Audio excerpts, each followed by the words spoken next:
जय हिंद, नमस्कार। मैं अमर जैदी स्वागत करती हूँ आप सबका एक बार फिर से हमारे आज के कार्यक्रम में। और आज हम बहुत इंटरेस्टिंग अपडेट पर आपके साथ चर्चा करेंगे।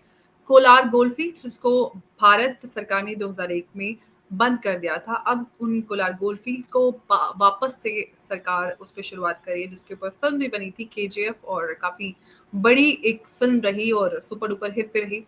तो अब गोल्ड की माइनिंग जहां पर होती है, और हम सब जानते हैं कि भारत सरकार के पास गोल्ड रिजर्व या फिर जो इनफैक्ट जो सीज किया हुआ गोल्ड है उसको भी पिघलाकर वो अपने रिजर्व में शामिल करने वाली है। इस पर बात करेंगे, और बात करने के लिए हमारे साथ मौजूद है उमेश अग्रवाल जी। उमेश जी, स्वागत है आपका। जय हिंद, नमस्कार। जय सिया राम अंबर जी। जय सिया राम। उमेश जी, भारत सरकार का ये फैसला 2001 में बैन हुई कोलार गोल्ड फील्ड्स को एक बार फिर से भारत सरकार स्टार्ट करने वाली है। और भारत की हम चाहे फॉरेन फॉरेस्ट एक्सचेंज की बात करें, या फिर गोल्ड रिजर्व्स की बात करें, या फिर बाहर जो हमारा गोल्ड था उसको वापस देश में लाने की बात करें, काफी गोल्ड पे सरकार का ध्यान है। उधर डोनाल्ड ट्रम्प की बात करें, वो भी गोल्ड गोल्ड कार्ड अपना उन्होंने भी निकाला था। हालांकि अभी वो अवेलेबल नहीं है, लेकिन बहुत सारे लोगों ने पहले ही रजिस्ट्रेशन कर दिया, 70,000 से भी ज्यादा लोग। तो ये आजकल गोल्ड गोल्ड कुछ ज्यादा हो रहा है, वजह? देखिए अंबर जी, भारत को सोने की चिड़िया बोला जाता था, ठीक है। जी। और आपको बता देता हूँ, ब्रिटिशर्स ने पोलर गोल्ड फील्ड्स के अंदर से 800 टन गोल्ड अपना माइन किया था। 800 टन, आप सोच लीजिए, जी। अपने पूरे राज्य में।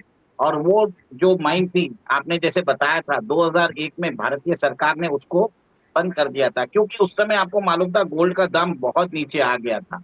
उस समय मेरे ख्याल से 10 ग्राम शायद 3,000 रुपए थे।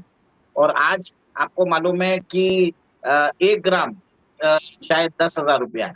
तो फर्क पड़ गया। देखिए, आज भारतीय सरकार के पास वो टेक्नोलॉजी भी है, ड्रिलिंग, ऑटोमेटेड ड्रिलिंग कर सकती है, एआई ड्रिवन एक्सप्लोरेशन कर सकती है, वेस्ट मैनेजमेंट कम कर सकती है। तो बताया जाता है, एस्टिमेट किया जाता है कि भारत सरकार every year 750 KG of gold उसके अंदर से एक्सट्रैक्ट कर सकती है।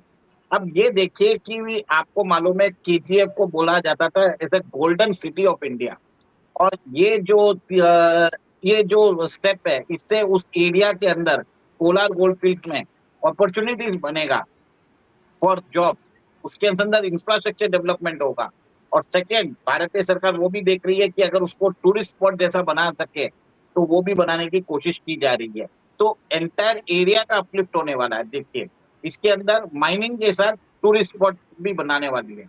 बस अब देखिए, आपने जिस हिसाब से बोला है कि भारतीय सरकार ने अभी एक तरह से अ, अपना बाहर से अपना गोल्ड है वो बाहर वो भारत देश के अंदर लेके आ चुके हैं। आज भारत के पास 880 टन गोल्ड है। और जैसे आप बता रहे हैं कि जो सीज किया हुआ गोल्ड है इतने सालों का, वो जितना भी रहेगा उसको बार बना के भारतीय सरकार रिजर्व बैंक को ट्रांसफर करने वाली है। ये हमारी राष्ट्रीय धरोहर और राष्ट्रीय संपत्ति बन जाएगी।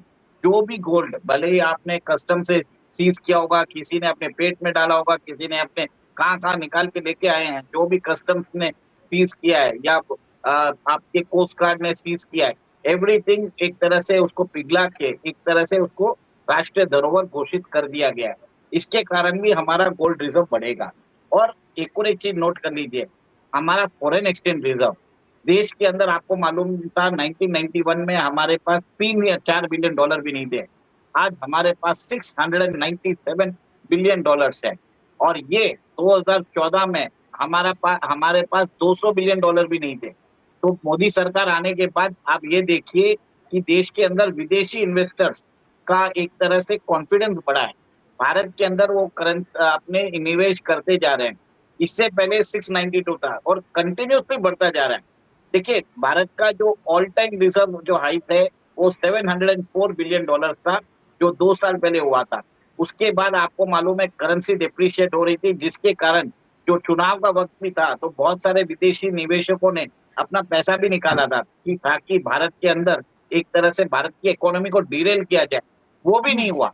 और अब भारत की इकोनॉमी वापस एक तरह से गोल्डन पीरियड आ चुका है।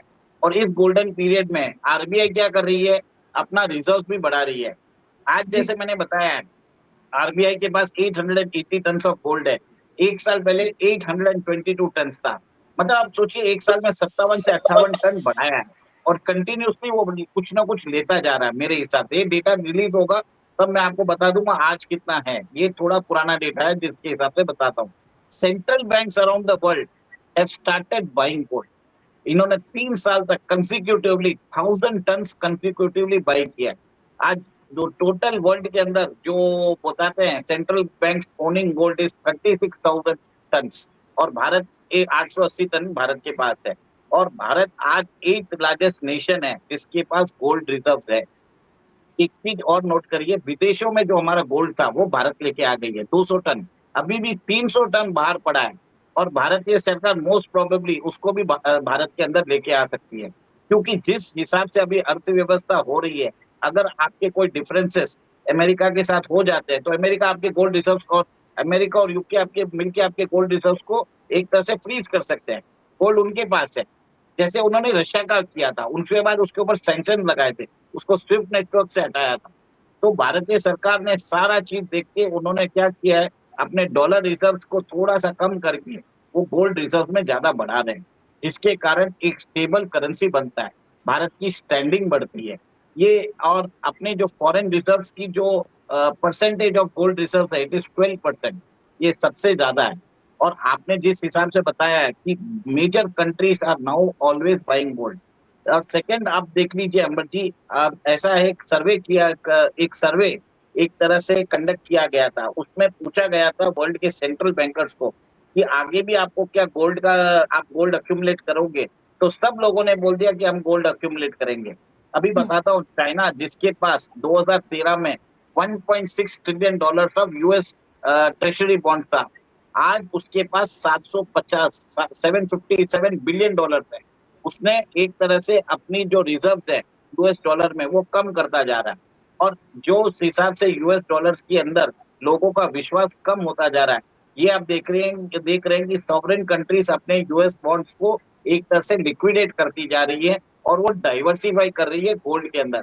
चाइना भी गोल्ड लेता जा रहा है। Russia China in fact is the largest producer and importer of gold today. Russia is also the largest is also the producer and also the of an importer of gold। वो भी अपना Russia ने भी अपना जो गोल्डन रिजर्व गोल्ड का reserve है वो बढ़ाया है।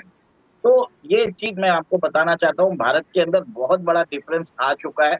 और इसके हिसाब से भारतीय सरकार ने सोचा है कि हमारे पास कोलार गोल्ड फील्ड है, उसको हम क्यों नहीं स्टार्ट करें। 750 किलो गोल्ड हर साल आ जाएगा। आप सोचिए, आप इसकी मार्केट वैल्यू लगा लीजिए, आज 1 किलो 1 करोड़ रुपए का है। बस सीधी बात बताता हूँ और आप समझ लीजिए कितने साढ़े किलो। सात सौ किलो 750 किलो तो इतना ज्यादा नहीं हुआ। आई थिंक आप नंबर्स पे गलत बता रहे हैं। नहीं नहीं, बरोबर है, 750 kgs of gold per year. और 1 किलो का गोल्ड एक किलो गोल्ड आज 1 करोड़ का होता है। आपको बस आप फिगर देख लीजिए। तो एक तरह से आप ये आई थिंक समझ लीजिए। नंबर्स पे 750 100 नहीं, 75। 750 अच्छा चलिए। KG of. और ओके। आपको ये भी बता देता हूँ कि भारतीय सरकार ने सोचा है कि देश के अंदर अपना गोल्ड रिजर्व निकालो और इसको भी हम हमारे राष्ट्रीय धरोहर घोषित करके आरबीआई के पास रखेंगे। और जितना ज्यादा गोल्ड रिजर्व हमारे पास रहेगा, we would be able to diversify our assets. और हम एक तरह से इसको यूज कर सकते हैं फॉर इंटरनेशनलाइजेशन ऑफ करेंसी। देखिए, भारत की जीडीपी बढ़ती जा रही है। Every other nation wants to invest in India, to trade in India. आज हम लोकल करेंसी में ट्रेड करते जा रहे हैं, हमारा खुद का यूपीआई हमने बना दिया है। हम हमारा जो बॉन्ड्स है वो भी यूपी में निकालना चालू करने वाले हैं। तो एक तरह से आप ये देखेंगे, इससे rupee can become the international currency as good as dollar. मैं ये नहीं बोलूंगा कि डॉलर को रिप्लेस कर सकता है, ये कभी पॉसिबल नहीं है एटलीस्ट नेक्स्ट 10 साल में। पर हाँ, धीरे धीरे जैसे जैसे हमारी इकोनॉमी बढ़ेगी उसी हिसाब से हमारी रुपये की वैल्यू भी बढ़ती जाएगी। मानता हूं कि यूएस डॉलर के मुकाबले हमारी रुपये गिरी है, पर बाकी करेंसी के मुकाबले हमारी करेंसी स्ट्रांग हुई है। ये भी देख लीजिए, यही बताना चाहता हूँ। जी, बिल्कुल। लेकिन गोल्ड के साथ-साथ जो नेचुरल रिसोर्सेज़ और भी हैं, उस पे भी काफ़ी फ़ोकस है। ख़ास तौर से अभी जी7 समिट हुआ, उसमें भी काफ़ी ध्यान रहा जी7 कंट्रीज़ का, इस पे काफ़ी अहम चर्चा रही। तो नेचुरल रिसोर्सेज पर जितनी भी बड़े देश हैं वो काफी ध्यान दे रहे हैं, और सबसे आगे उसमें ऑफ कोर्स अमेरिका है, क्योंकि अमेरिका हर चीज पे निगाह सबसे पहले डालता है। इस पे मैं आपसे थोड़ी जानकारी चाहूंगी।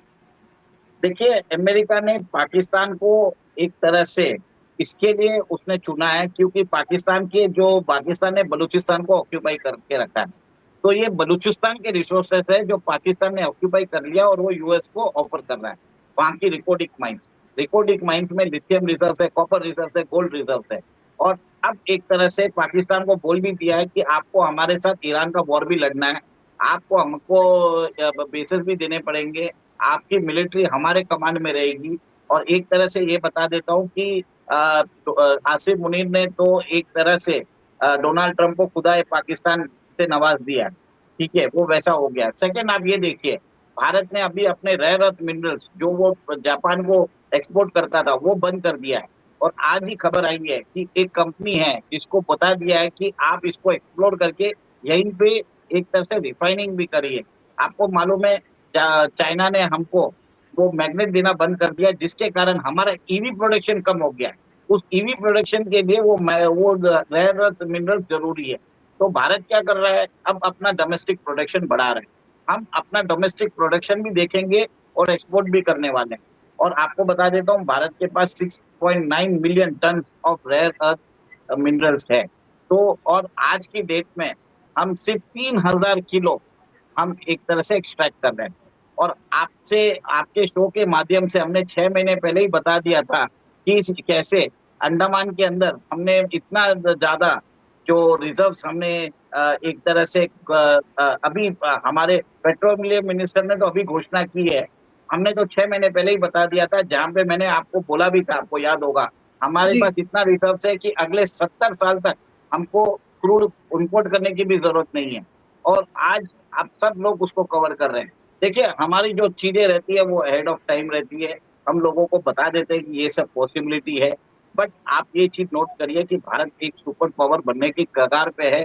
एनर्जी रिसोर्सेस हम देख रहे हैं, गोल्ड रिसोर्सेस हम देख रहे हैं, रेयर अर्थ मिनरल्स हम देख रहे हैं। और एक चीज है कि आप ये देखिए कि जैसे जैसे डोमेस्टिक प्रोडक्शन बढ़ता जाएगा, हमारा बाहर से इंपोर्ट कम होगा, हमारा इंपोर्ट बिल कम होगा, हमारा फॉरेन एक्सचेंज रिजर्व नहीं जाएगा, और जिसके कारण हमारी इकोनॉमी स्ट्रांग होगी। एब्सोल्युटली। और भारत सरकार फॉरेन रिजर्व की बात हो, गोल्ड रिजर्व की बात हो, सभी पे काफ़ी ध्यान से काम कर रही है। और गोल्ड को देश में वापस लाने पे भी काफ़ी सरकार ने काम किया है, और अभी भी काफ़ी गोल्ड अभी हमारा जो विदेश में पड़ा है, उसको लेकर मैं आपसे अगर जानना चाहूँ तो सरकार बाकी जो गोल्ड हमारा रिजर्व है, सॉरी, जो गोल्ड बाहर है, उसको लाने के लिए क्या कुछ किया जा रहा है? देखिए, ये क्लासिफाइड इंफॉर्मेशन होता है। आज देश के अंदर 500 टन तो गोल्ड हमारे पास पड़ा है। 520 या 525 टन गोल्ड पड़ा है। कुछ हुँ। 300 से कुछ अधिक टन गोल्ड बाहर पड़ा है। ये लंदन के वॉल्ट्स में पड़ा रहता है, बैंक ऑफ इंटरनेशनल सेटलमेंट्स में पड़ा है। कुछ उस समय कुछ अगर समझ लीजिए कुछ पेमेंट्स करने के लिए जरूरत होता है, तो वहां पे एक रेपोजिटरी के जैसे रखा हुआ है सेटल, क्योंकि गोल्ड को ट्रांसपोर्ट करके वापस ले जाना लेके आना बहुत मुश्किल काम है। तो उन्होंने लंदन के वॉल्ट में रख दिया है, वहाँ पे जैसे हमारी धरोहर के जैसे। और उसको एक तरह से बुक एंट्री से वो एक दूसरे को सेट ऑफ करते रहते हैं। बट भारत सरकार मेरे हिसाब से और 100 से 150 टन इंडिया लेके आने वाली है, क्योंकि अब जिस हिसाब से ग्लोबल माहौल बन रहा है, every other central bank is asking the gold. सोचिए, जर्मनी जैसा nation is not trusting America, वो भी बोल रहा है कि भैया मेरा गोल्ड तुमने वर्ल्ड वॉर 2 से उठा के रखा है, वापस करो। और अब ये बात हो रही है कि every other central bank wants to keep the gold with them, they do not want to keep them in the gold vaults of London और न्यूयॉर्क। सीधी बात है, हमारा गोल्ड हमारे को दो। और जहां तक आपको मालूम है, कुछ दिन पहले जो एक तरह से डिमांड हो गई थी, पूरा गोल्ड लंदन के वॉल्ट से न्यूयॉर्क के वॉल्ट पे जा रहा था, क्योंकि वहां पे डोनाल्ड ट्रंप ने एक तरह से टैरिफ की बात कर दी थी। तो बहुत सारे जो स्ट्रक्चरल चेंजेस हो रहे हैं वर्ल्ड के इकोनॉमी में, वर्ल्ड के मॉनेटरी आर्किटेक्चर में, जिसमें गोल्ड जो है विल बिकम एन इम्पोर्टेंट जो constituent to determine the power of the currency. जो करेंसी का इंट्रिंसिक वैल्यू होता है, it will be determined by the gold reserve. मैं ये नहीं बोलूंगा कि हम गोल्ड स्टैंडर्ड पे जा रहे हैं, but gold will become an important constituent in future. ये probably हो सकता है. इस नहीं तो आप सोचिए सारे central bank why are they buying gold? Simple सी बात है ना. आप टर्की क्यों एब्सोल्युटली, वापस यही ले रहा मेरा है? सबसे पहला सवाल था कि व्हाई, जिस देश को देखो सब गोल्ड गोल्ड गोल्ड कर रहे हैं, तो व्हाई? ऑफ कोर्स बड़ा सवाल है। और देखिए गोल्ड का दाम तो बढ़ ही रहा है. आज आउंस के अंदर देखे जाए तो 3,500 आउंस नॉट ओनली पहुंच गोल्ड चुका है. बल्कि सिल्वर भी काफी महंगा सिल्वर होता तो जा रहा है। मैं तो आपको बता रहा हूँ अभी जिसके पास गोल्ड है उसको गोल्ड बेच के सिल्वर में कन्वर्ट कर लो सारा पैसा, तो उसमें उसको ज्यादा फायदा है. गोल्ड का जो है रनअप वो हो चुका है. सिल्वर तो अभी तक बढ़ा भी नहीं है. सिल्वर अभी कम से कम मेरे ख्याल से डबल हो सकता है, ये मेरा मानना है. और क्योंकि 1911 में, सॉरी 2011 में सिल्वर अपना ऑल टाइम हाई था 49.5 आउंस. गोल्ड का हाई था 1925. आज गोल्ड का हाई है 3,400 और आज सिल्वर आउंस के अंदर 36 आउंस में मिलता है. सबसे पहले तो उसको 2011 का हाई उसको तोड़ना है, फिर बाद में अप्रिसिएशन होना है गोल्ड के मुकाबले. और गोल्ड और सिल्वर का एक रेशियो होता है गोल्ड और प्राइस का. तो वो सिल्वर अभी भी अंडर वैल्यूड है, मेरा मानना ये है. और कहीं ना कहीं अगर आईएनआर आज 82 83 मेंटेन करता है अपना, और सिल्वर का दाम अगर बढ़ जाता है तो सिल्वर कम से कम डबल होने का है यहाँ से. तो बिल्कुल जो लोग भी हमें सुन रहे हैं, सरकारें और सभी देश और सेंट्रल बैंक सभी गोल्ड पर ध्यान दे रहे हैं, तो थोड़ा-सा भारतीय वैसे तो गोल्ड पे काफ़ी ध्यान देते हैं, और महिलाएँ ख़ास तौर से जो हमारी हैं, वो थोड़ी-थोड़ी सेविंग्स से भी गोल्ड ही इकट्ठा करती हैं, गोल्ड खरीदती हैं। तो अब गोल्ड तो है ही, साथ में चाँदी पर भी थोड़ा ध्यान दिया जाए, क्योंकि उमेश जी ये पहले कई बार ये प्रेडिक्ट कर चुके हैं कि आगे आने वाले समय में चाँदी काफ़ी महँगी हो सकती है, तो चाँदी से चाँदी हो सकती है आपकी, तो चाँदी में भी इन्वेस्ट करें, गोल्ड तो है ही। उमेश जी, बहुत-बहुत आपका धन्यवाद हमारे साथ आज की इस चर्चा में जुड़ने के लिए। नमस्कार, जय जय हिंद, जय सिया भारत। राम. जय श्री राम।